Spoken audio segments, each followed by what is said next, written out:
Now, folks, fellas, friends, you know me. Maybe you don't.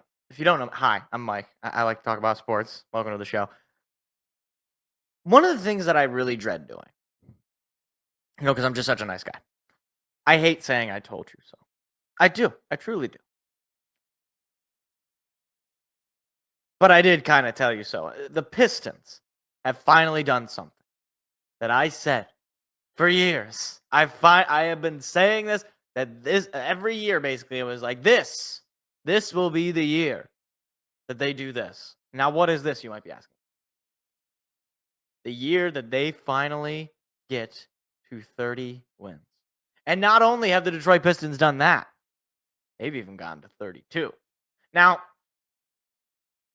everything else for me is somewhat gravy. However, in a sense, I would not be happy if the Pistons ended up making the plan. Now, why is that?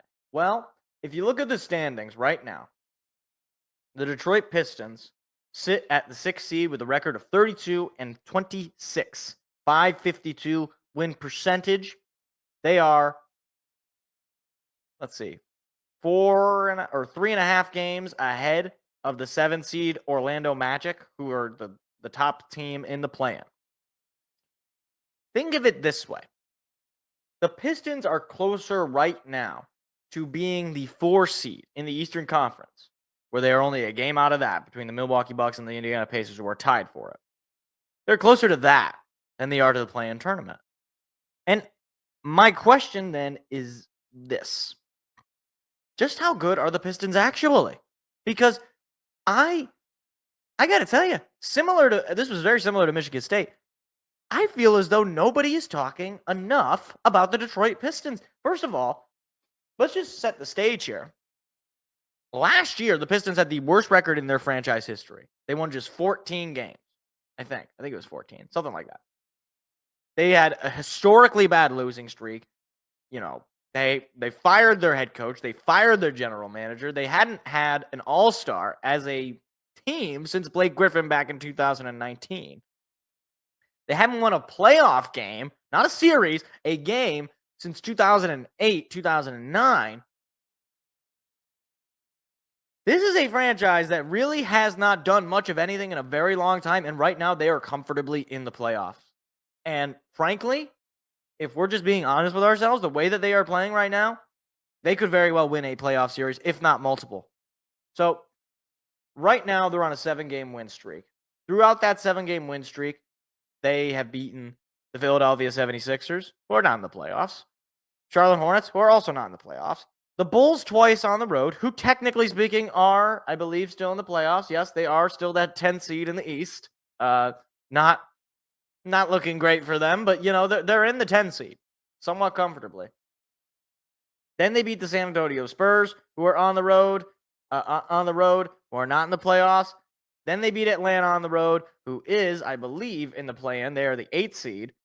And then probably the best win in the win streak, they beat the Clippers, a team that is, I believe, yes, that team that is in the playoffs straight up. Now, granted, you might say, oh, well, they didn't have Kawhi Leonard or what. Look, okay, we haven't had Jaden Ivey since, like, November, so I don't want to hear about that. Now, the real challenge, one might say, really is going to get going here because the Pistons have at home against Boston, at home against Denver, at home against Brooklyn. Brooklyn, the odd one out there. Then they got a road trip, and then, they got a couple of games against Washington after that road trip. So maybe you say they bounce back. Either way, the Pistons, to me, have been so untalked about, and I think we have to point out a few of the players that are noteworthy. So in this stretch of the 7-game win streak, Cade Cunningham has played in 6 of those games.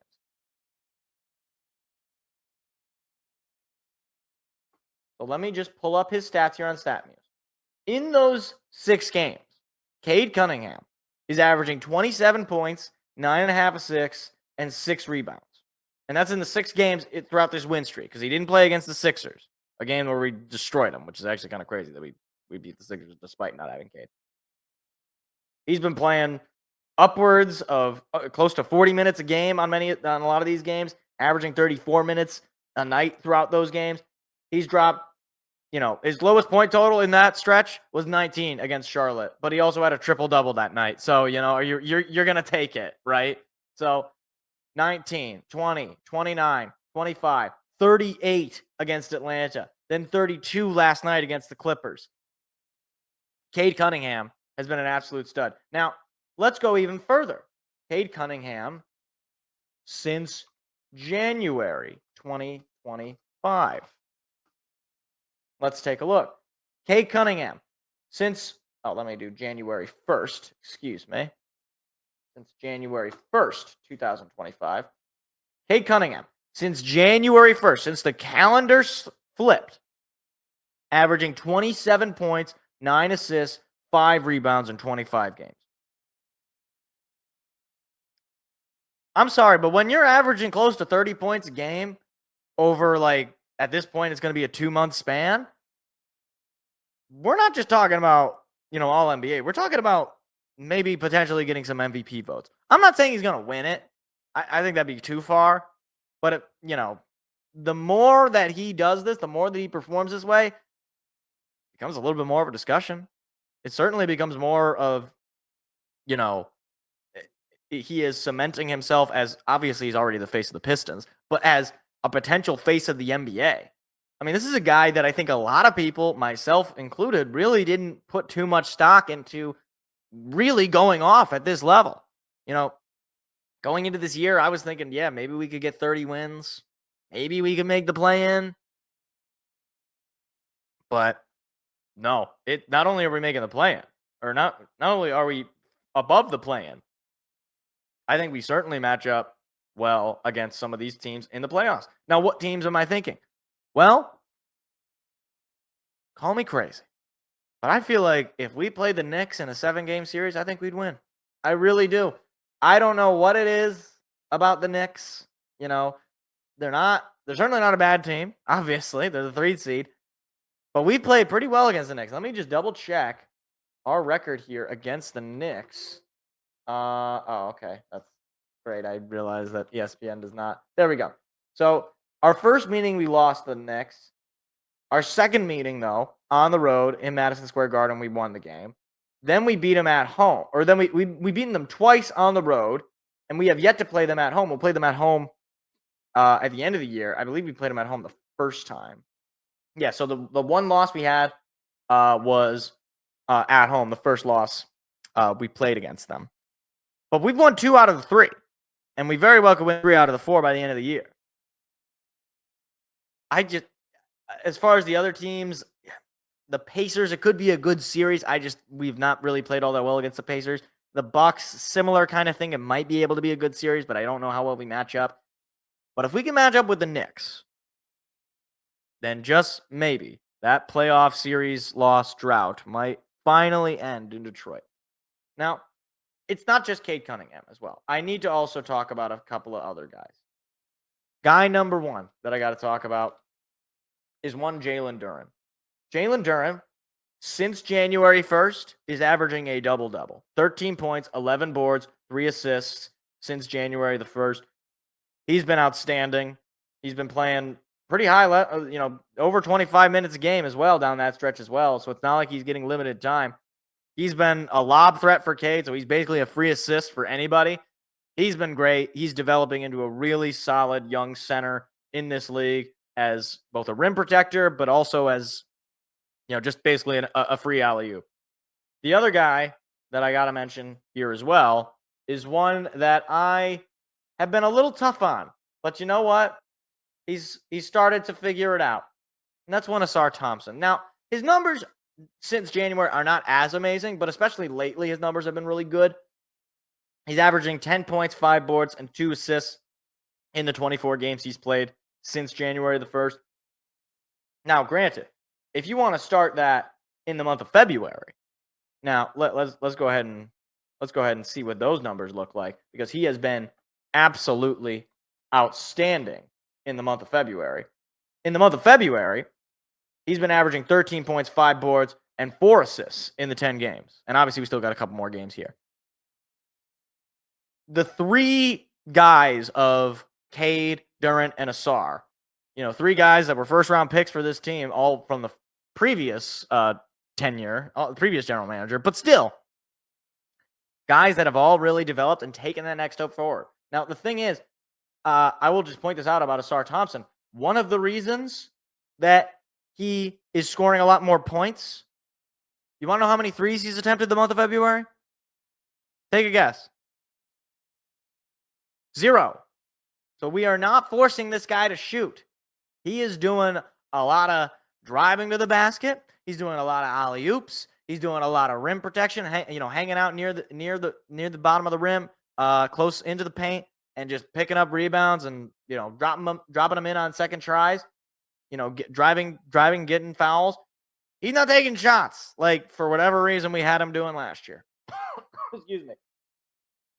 And it's resulting in higher field goal percentages. I mean, just last night he had 71% field goal percentage. The night before, 87.5%. The other one was a bit of a stinker, 33%, but then 80%, 87.5%, 77%, 71%, and then a couple of not great nights for him before. But either way, the month of February, Asar Thompson has come alive. And obviously the addition of Dennis Schroeder has been excellent for the team offensively. He's been able to, be something of a stopgap for the Pistons, short of having a Jaden Ivey on your team. Overall, this Pistons team is a major story, and yet there's just not a lot of people talking about it.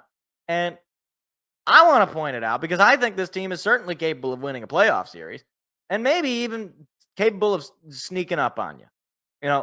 It's one of those things where when the Pistons have always been really good, when the Pistons have won championships, it's kind of been off the backs of guys that are not, necessarily superstars. Now, Cade, I think, is a superstar. Semantics aside, I think he just is. When you're averaging, basically 30 points all year long, I don't know what else to call that other than a superstar. But you have a lot of grinders on this team. Guys like Tobias Harris. Is Tobias Harris some superstar, stud, amazing player? No, but he gets a lot of work done for you. He gets a lot of scoring done for you. Malik Beasley, similar deal. Tim Hardaway Jr., similar deal. Isaiah Stewart. And then obviously Asar Thompson and Jalen Duren. We already talked about them. But the point is, this Pistons team is made up of a lot of guys that you just kind of put them together and you think, okay, is this really going to work? And if for whatever reason, the chemistry with JB as the coach and with Cade as the leader, it just kind of works. Now, are any of these other guys around Cade going to be elite, amazing, superstar, Hall of Famers? I don't know. Probably not. But right now, if you're in the NBA, especially if you're in the Eastern Conference, you got to start paying attention to Pistons basketball because that team could certainly sneak up to you or sneak up on you if you're not paying attention. I mean, again, need I remind you, they are closer to the 4 seed than they are the 7 seed. And the way they're playing, obviously, this stretch here, this next couple of games here against Boston and Denver, it's not going to be easy. But this team is red hot. 7 wins in a row. I don't care who you're playing. I don't care if you're playing the G League. 7 wins in a row. Okay, maybe I care if you're playing the G League. 7 wins in a row in the NBA, that's not easy.